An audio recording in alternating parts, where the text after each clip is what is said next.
Olá! Na aula de hoje, a professora Silvia Ferrari vai abordar o texto A Escola Pública Universal e Gratuita, apresentado por Anísio Teixeira no Congresso Estadual de Educação em setembro de 1956, em São Paulo. O autor foi o responsável pela existência das escolas públicas de todos os níveis no Brasil. Tenham todos uma ótima aula!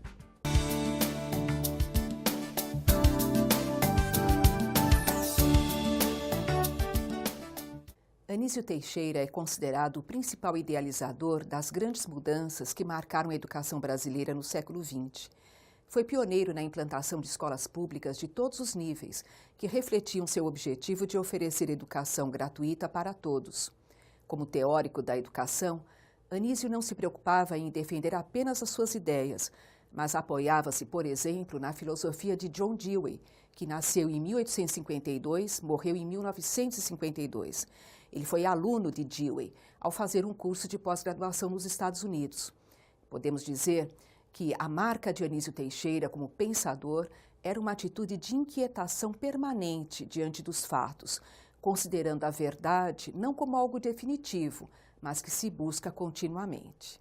Nos anos 20, com a crescente industrialização e a urbanização em todo o mundo, a necessidade de preparar o país para o desenvolvimento levou um grupo de intelectuais brasileiros a se interessar pela educação, porque ela era vista como elemento central para remodelar o país. Um sistema de ensino livre e competente era, para estes pensadores, o único meio efetivo de combate às desigualdades sociais. Esse movimento, chamado de Escola Nova, que todos nós estudamos nos nossos cursos de formação, ganhou força nos anos 30, principalmente após a divulgação, em 32, do Manifesto da Escola Nova. O documento pregava a universalização da escola pública, laica e gratuita. Um dos nomes que assinaram este manifesto foi Anísio Teixeira. A atuação desses pioneiros se estendeu por muitas décadas, muitas vezes criticada pelos defensores da escola particular e religiosa.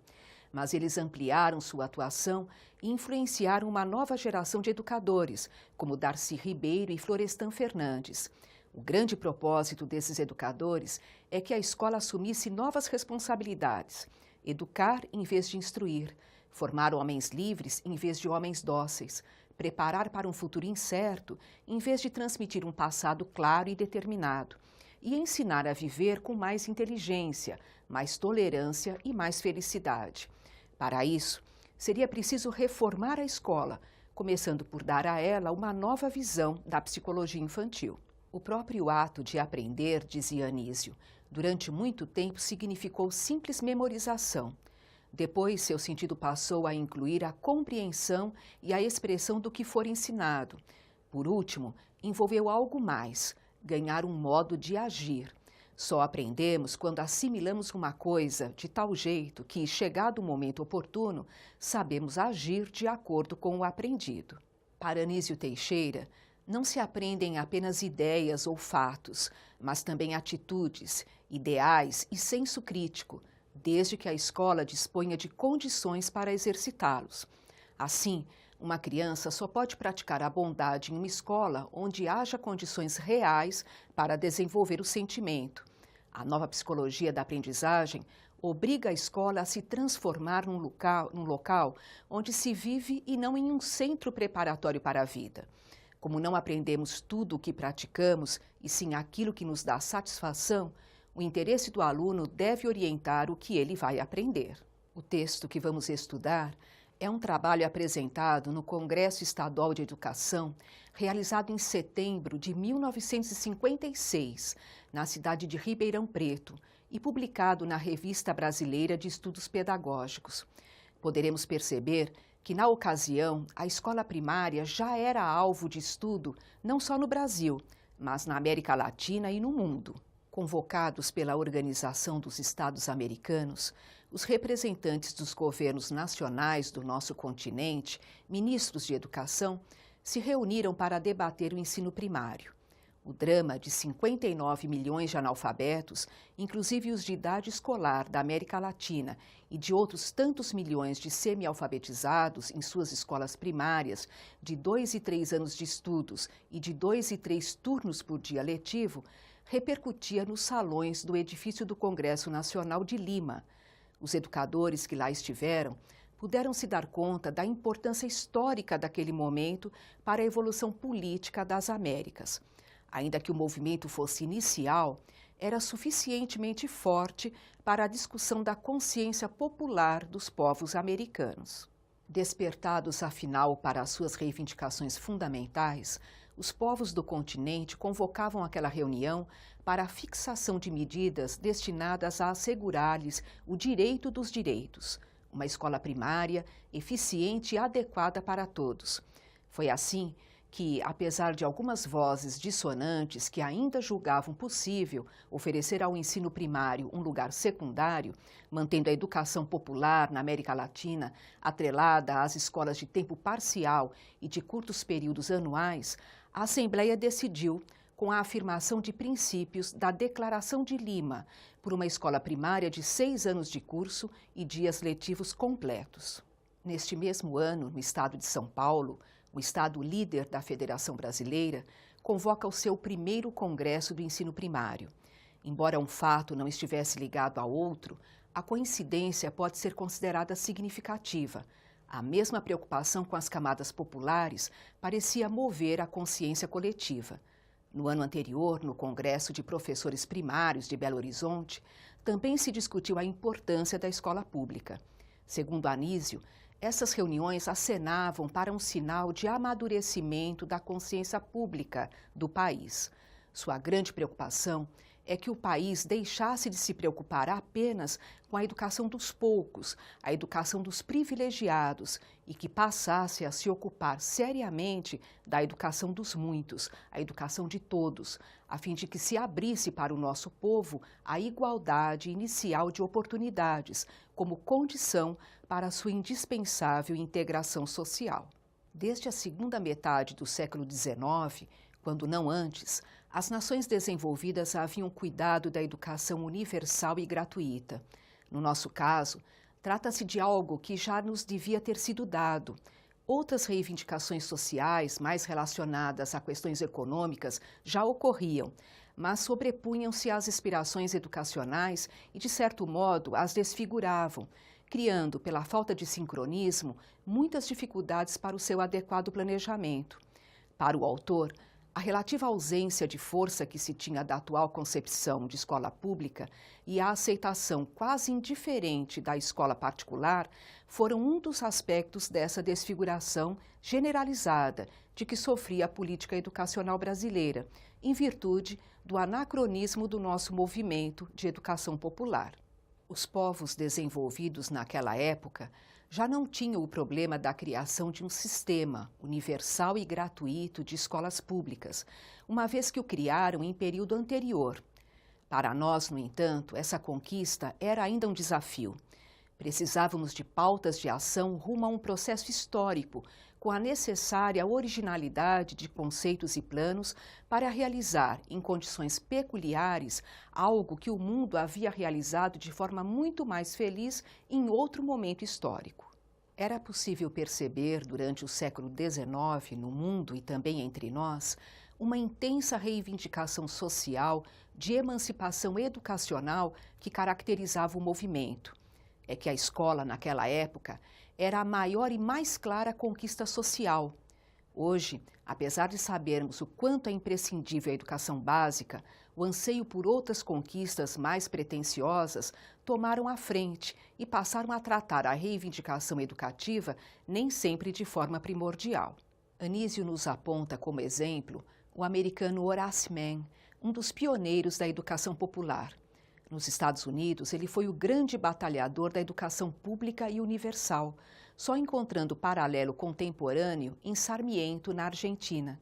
Para ele, a escola pública, a escola comum para todos, era a maior invenção humana de todos os tempos.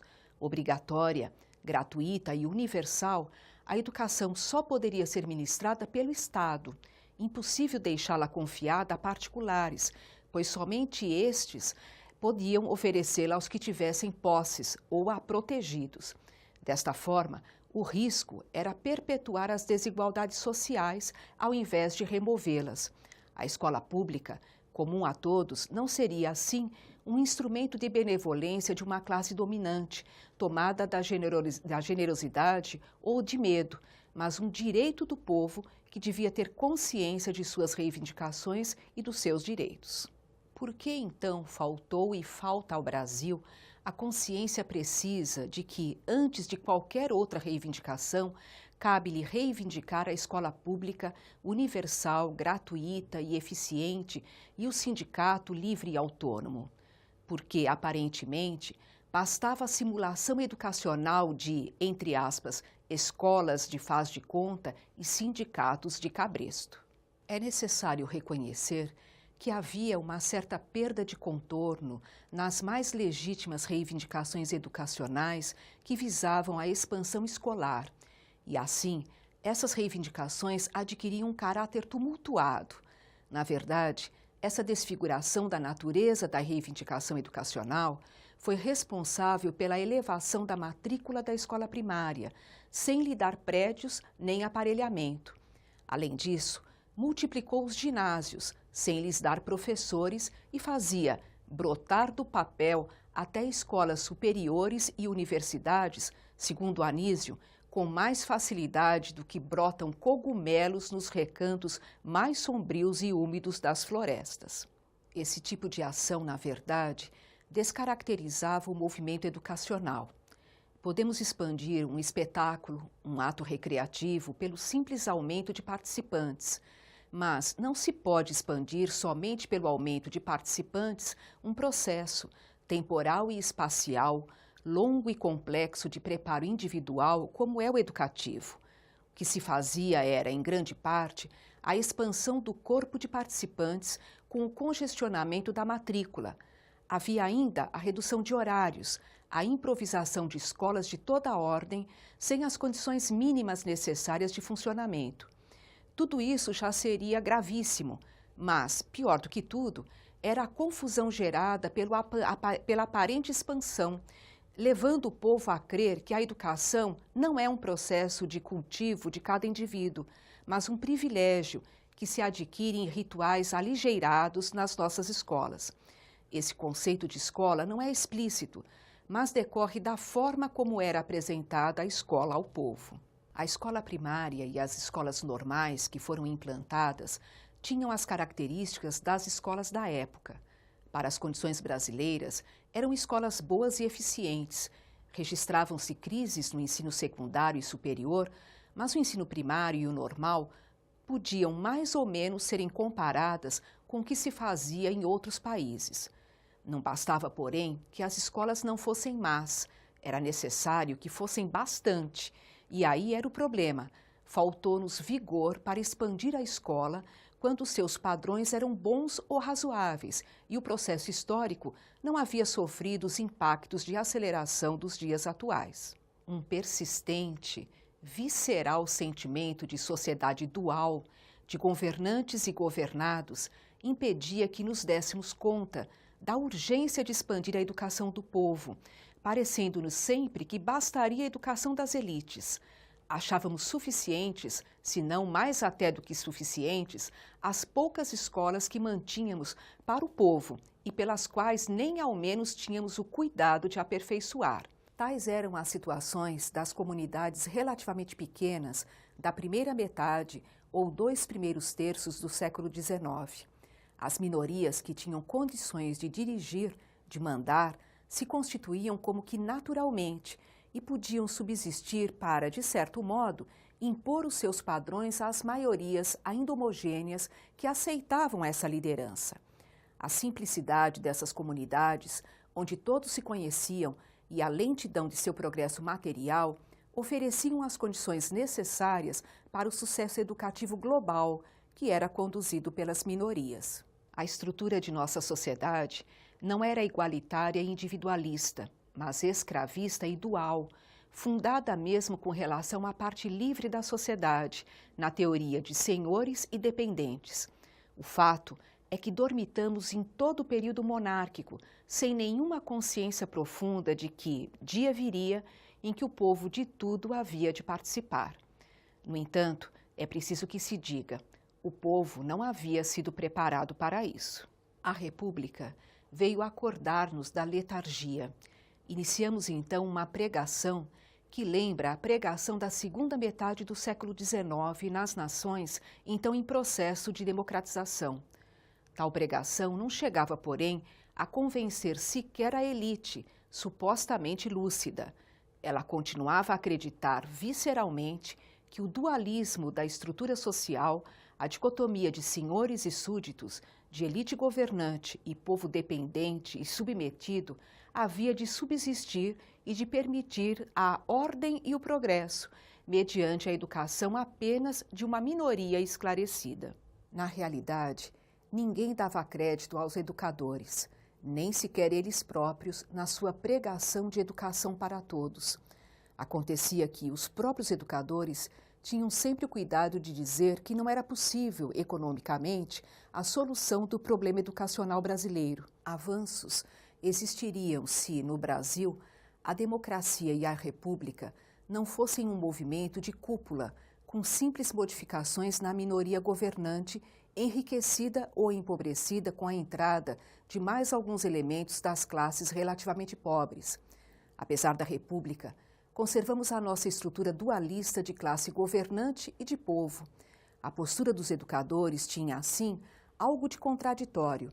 Eles próprios admitiam que o sistema de escolas públicas para toda a população era impossível e, ao mesmo tempo, defendiam a extensão da escolaridade a toda a população. Até então, os educadores, com a indiferença das classes governantes, vinham mantendo uma escola pública de 5 anos, seguida de um curso complementar. Quando os políticos, entretanto, resolveram tomar conhecimento do problema, forçados pela conjuntura social do Brasil, a primeira solução proposta foi reduzir as séries para atingir maior número de alunos. E foi exatamente aqui em São Paulo, em 1920, que houve a tentativa absurda da escola primária de 2 anos, que, embora combatida e felizmente derrotada, passou a ser padrão inspirador de outras propostas para a educação brasileira. A estrutura fundamental de uma sociedade dual, de senhores e dependentes, favorecidos e desfavorecidos, continuava viva e dominante e a funcionar pacificamente enquanto se pudesse conter o povo em suas reivindicações políticas de voto livre e secreto. O voto livre e secreto, a real franquia eleitoral, é que viria destruir o dualismo e tornar a educação uma necessidade invencível da organização social brasileira. E a isto é que chegamos, dizia em 56 Anísio Teixeira. Depois de 20 e tantos anos de ocorrências políticas de toda a ordem, o povo brasileiro conquistou, afinal, a sua emancipação política. Pelo voto livre e secreto, constituíram-se os poderes da República, os poderes dos estados, os poderes dos municípios. Agora, como chegamos a essa conquista sem escolas adequadas para a educação do povo, nem escolas adequadas para a formação, é outra história. Estamos sofrendo as consequências melancolicamente profetizadas por todos os teóricos defensores da democracia. Ainda que entrássemos num governo mais democrático e que se observasse a consciência da emancipação política atingida pelo povo brasileiro, tínhamos de repensar todos os nossos problemas de organização, e entre eles o da educação. Como fazer isso, entretanto, se vivíamos um tumulto econômico e político e tínhamos os quadros de direção ocupados por elementos de uma geração formada sob a influência de ideias que negavam a democracia? A realidade é que, com a evolução política iniciada em 20, contra toda expectativa, tivemos uma paradoxal exaltação da tese de formação de elites. Até a década de 20, tínhamos uma estrutura educacional de certo modo aceitável. Nessa década, talvez sem o querer conscientemente, destruímos a escola primária com uma falsa teoria de alfabetização, reduzindo-lhe as séries. E na década seguinte, Incentivamos uma educação secundária a partir dos 11 anos, estritamente acadêmica e a ser ministrada pelos particulares, mediante concessão do Estado. Destinada a quem? A todo o povo brasileiro? Por certo que não, pois a estrutura da época se destinava a alargar a classe governante. A reforma educacional de 31, no ensino secundário, longe de refletir qualquer ideal democrático, consolida o espírito de nossa organização dualista de privilegiados e desfavorecidos. A escola secundária seria uma escola particular destinada a ampliar a classe dos privilegiados. Nenhum dos líderes políticos usa a linguagem e assume as concepções dos educadores democráticos. Se entramos na República ainda marcados pela experiência escravista, logo fomos marcados pela experiência totalitária. A experiência totalitária consiste em manter, pela violência, a estrutura dualista das sociedades antidemocráticas, antes mantida pelo consentimento tácito, ou seja, silencioso, implícito. Havia ainda uma outra questão, a luta contra o comunismo que se reabriu logo após a Segunda Guerra Mundial. Tinha-se um clima pouco propício à afirmação do sentido revolucionário da democracia. É importante que se diga que se entendia como comunismo todo e qualquer inconformismo em face da situação existente ou qualquer desejo de mudança ou aperfeiçoamento. Para Anísio, repetimos então a nossa tradição autoritária e semifeudal. É nesse contexto que se forma a geração brasileira e a posição defensiva da democracia em virtude de sua luta contra o comunismo, tornando difícil a criação de uma vigorosa mentalidade democrática no Brasil. A educação chega a se tornar, assim, não um campo de esforços pela realização de um ideal, mas um campo de exploração de vantagens para professores e alunos. Salários, redução de horários, facilitação dos estudos e de obtenção de diplomas, expansão dessa dissolução para a criação de novas oportunidades de salários e novas facilidades de ensino. São estes os problemas, os graves problemas educacionais daquele momento. Anísio lembra a todos que, a despeito de tudo isso, ou talvez por isso mesmo, é que naquele congresso se precisaria achar um caminho para as nossas dificuldades de educadores. A primeira modificação é, portanto, a seguinte: educação, como agricultura, como medicina, não é algo que se tem de regular por normas legais e que só delas depende, mas processo especializado, profissional, extremamente variado, em velocidade e em perfeição, e que deve ser aferido por meio de outros processos especializados, sujeitos ao delicado arbítrio de profissionais e peritos, e não a meras regras legais ou regulamentares aplicáveis por funcionários. Quem, porém, julgará os resultados da educação? Os próprios professores, pelos processos reconhecidos pela experiência e pela ciência para se fazerem tais avaliações. O diploma escolar é uma presunção de preparo e não um atestado de preparo. Alguém poderá dizer que o Brasil não tem condições para gozar dessa liberdade, que os professores não têm competência para decidir sobre o que ensinar, nem como ensinar, etc., etc. Se for assim, o pior que pode acontecer é que esses julgamentos e ações ocorram com a sanção oficial. O que precisamos é dar aos professores liberdade para que façam o seu trabalho do melhor modo que seja possível e que depois eles sejam julgados pelos resultados. Quanto à administração central das escolas de nível elementar, defendia-se a proposta de municipalização do ensino primário. Cada estado deveria ter um plano para confiar a administração das escolas a órgãos locais, sendo que ao estado competiria o custeio das escolas. A nova escola pública de administração municipal ou autônoma não deixaria assim de ser estadual, pelo professor formado e licenciado pelo Estado, embora nomeado pelo órgão local, pela assistência técnica e pelo livro didático e material de ensino, elaborado sem dúvida no âmbito do Estado em seu conjunto. E não deixaria também de ser federal, pela obediência à Lei Nacional de Bases e Diretrizes, e ainda, talvez, pelo auxílio financeiro e assistência técnica que os órgãos federais lhe viessem a prestar.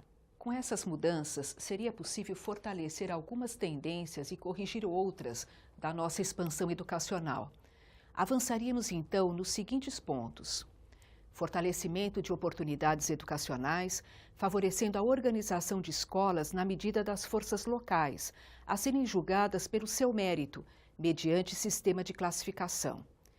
Libertação da escola das rígidas prisões legais que convidam à fraude e estimularíamos as iniciativas honestas e sérias, estabelecendo uma ampla equivalência entre os diversos tipos de escola, baseada no número de anos de estudos e nos resultados obtidos ou eficiência demonstrada.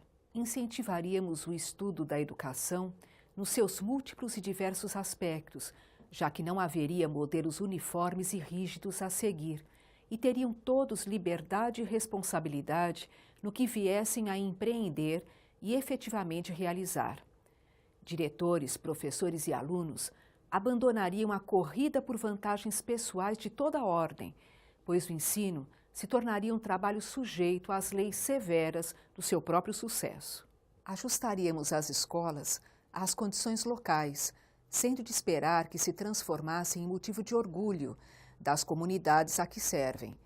Pela descentralização e autonomia, daríamos meios eficazes para a administração mais eficiente das escolas e responsabilidade a diretores e professores que não estariam trabalhando em obediência a ordens distantes, mas sob a inspiração dos seus próprios estudos e competência profissional. A flexibilidade necessariamente dirigida ao processo educativo o aparelharia melhor para atender às diferenças individuais, inclusive quanto à marcha da aprendizagem dos alunos e à verificação dessa aprendizagem.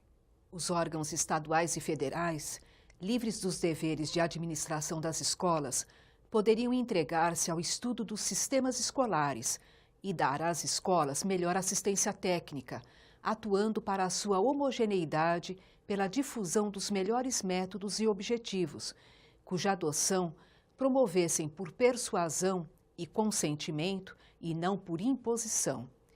Em suma, as medidas aqui sugeridas e outras que possam ser propostas se destinariam a aumentar e até fortalecer mais ainda, se possível, a expansão escolar brasileira. Abusos e erros certamente continuariam a existir, mas sem o horror da sanção oficial e por serem de responsabilidade pessoal e local, seriam sempre limitados e com possibilidade de se corrigirem, se não espontaneamente, pelo menos graças ao jogo de influências exercidas pela assistência técnica sobre os serviços locais de educação. Quanto aos recursos financeiros, Anísio defendia que, criada a consciência da necessidade de educação, esclarecido seu caráter de reivindicação social por excelência, não seria difícil estabelecer, com as percentagens previstas na Constituição, os fundos de educação municipais, estaduais e federal.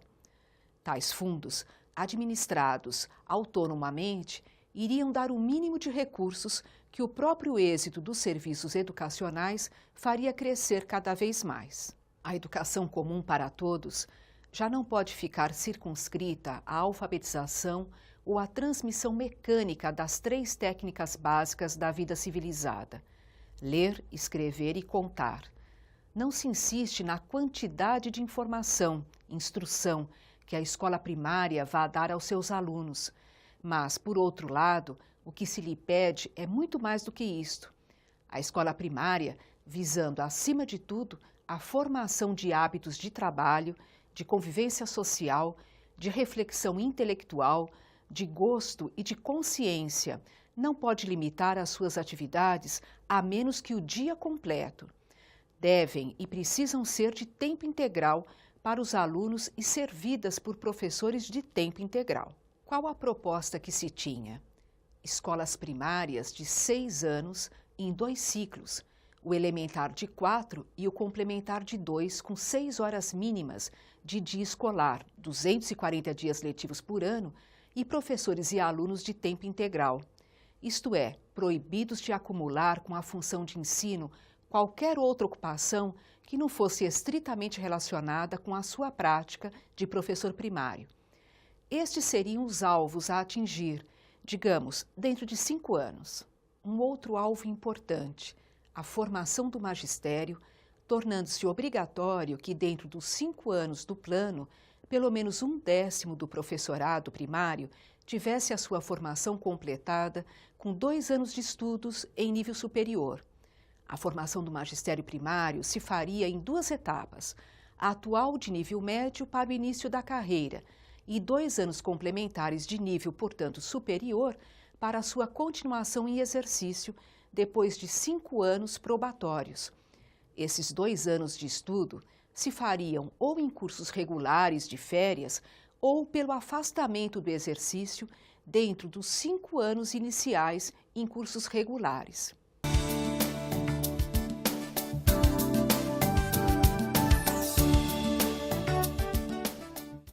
Chegou a hora da revisão. Da aula de hoje, podemos destacar as seguintes ideias a partir do texto apresentado por Anísio Teixeira no Congresso Estadual de Educação em setembro de 56, na cidade de Ribeirão Preto. Em 1956, a escola primária era alvo de estudo não só no Brasil, mas na América Latina e no mundo. Fazendo uma retrospectiva pela história, vimos que nos anos 30 era debatida a ideia de que a escola deveria educar em vez de instruir. Para isso, seria preciso reformá-la. Durante o século XIX, no mundo e também entre nós, havia uma intensa reivindicação social de emancipação educacional. A escola, naquela época, era considerada a maior e mais clara conquista social. Numa sociedade dual, dividida em governantes e governados, as poucas escolas existentes tinham a finalidade de atender as elites. Observamos ainda vários pontos propostos na época por Anísio Teixeira com o objetivo de fortalecer algumas tendências e corrigir outras, relacionadas com o nosso sistema educacional. Até a próxima aula!